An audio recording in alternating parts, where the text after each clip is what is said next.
Ndio nataka nimuonesha kama mimi ni mtoto wa mjini. Akifika tu busu la kilo 50 pa. Na leo uzuri ni kwamba wale wa mama wenye umbea hawapo. Akifika tu, yani hakuna vumbi, hakuna chakinga, yani kafu. Ya, kama Kizimbabwe leo. Sema tu Hawaii kabisa. Ila shida ni moja. Radio haina chaji. Ila hamna shida. Leo hakuna nimejipanga vizuri, hakuna cha nini wala nini, sema nimejipanga kabisa. Namuona si ndio yule? Yule amekuja. Kuja nikaushie. Akifika tu busu la kilo 50 pu. Ya mpenzi wangu nadhani nimewahi. Ya tunaweza kwenda. Ila na shida na moja, vipi wale kuhusu wale wa mama wapo?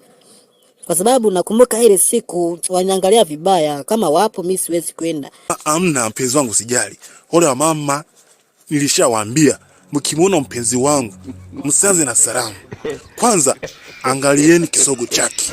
Ukichovya ugali kwenye kisogo chake, ugali ukimeza ugali haukutani na msongamano wote kwenye tumbo, ni hiru. Yani ukichovya ugali ukimeza tu haukutani na msongamano wote, ugali unaenda hiru. Na kama hawapo tunaweza kwenda.